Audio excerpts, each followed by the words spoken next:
Hi நண்பா, எல்லோருக்கும் வணக்கம். இந்த காணொளி எதுக்காகன்னு பார்த்தீங்கன்னா, இட்லியை வச்சு ஒரு 3 கேள்வி கேட்டிருக்கேன். அதற்கான பதில்களையும் நானே சொல்லியிருக்கேன். ஸோ இந்த வீடியோவை ஸ்கிப் பண்ணாமல் கடைசி வரைக்கும் பார்த்தீங்கன்னா கண்டிப்பாக யூஸ்ஃபுல்லாக இருக்கும். ஸோ வாங்க ஃப்ரெண்ட்ஸ், வீடியோக்குள்ளே போகலாம். ஃபஸ்ட்டு கேள்வி, ஏன் இட்லி சாப்பிட்டா அதிகம் தாகம் எடுக்குது அப்படின்னு பார்த்தீங்கன்னா, அதில் அதிக அளவு உப்பு சேர்க்குறாங்க. என்னென்னா அந்த மாவை புளிக்க வைக்கிறதுக்கும் உப்பு சேர்ப்பாங்க. அது இல்லாமல் அந்த சட்னி, சாம்பார் இதிலலாம் உப்பு சேர்ப்பாங்க.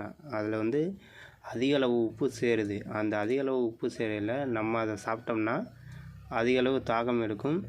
அந்த உப்பை சமநிலைப்படுத்துறதுக்கு தண்ணீர் குடித்தோம்னா அந்த தாகமும் அடங்கிடும். ஸோ நம்பர் 2 கொஸ்டின் என்னன்னு பார்த்தீங்கன்னா, இட்லி ஏன் நைட்டில் சாப்பிடக்கூடாது? இட்லி ஏன் நைட் டைமில் சாப்பிடக்கூடாதுன்னு பார்த்தீங்கன்னா,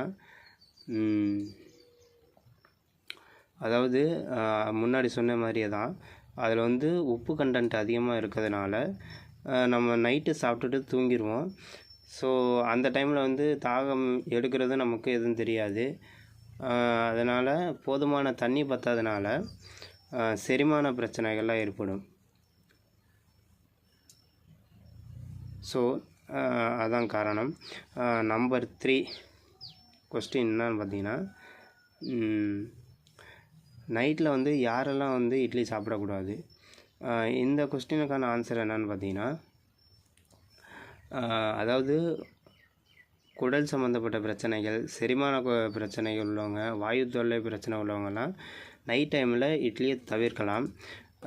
இல்லைன்னா அதற்கு மாற்றாக என்ன பண்ணலான்னா, ஒரு 6 மணிக்குள்ளாவே 6 to 7 மணிக்குள்ளாவே இட்லியை சாப்பிட்றலாம். சாப்பிட்டுட்டு நம்ம தேவையான அளவு தண்ணி குடிச்சுக்கணும். அதுவும் தண்ணி குடிக்கிறது 8 மணிக்குள்ளேயே தண்ணி குடித்து முடிச்சுக்கணும். அதுக்கு மேலே நீங்கள் தண்ணி குடிச்சிங்கன்னா உங்கள் தூக்கத்தை பாதிக்கும். ஏன்னா யூரின் அடிக்கடி போகும், அதனால் தூக்கத்தை பாதிக்கும். ஸோ அதனால் கொஞ்சம் சீக்கிரமாகவே ஒரு 6 மணிக்குள்ளாவே சாப்பிட்டிங்கனாலும் நல்லது தான். இல்லைன்னா சாப்பிடாமல் இருக்கிறது நல்லது தான். ஸோ இந்த வீடியோ முடிஞ்சது. வீடியோ பிடிச்சிருந்தால் லைக் பண்ணுங்கள், ஷேர் பண்ணுங்கள். மறக்காமல் என்னோடய சேனலை சப்ஸ்கிரைப் பண்ணுங்கள். அடுத்த ஒரு காணொளி சந்திக்கிறேன். நன்றி, வணக்கம்.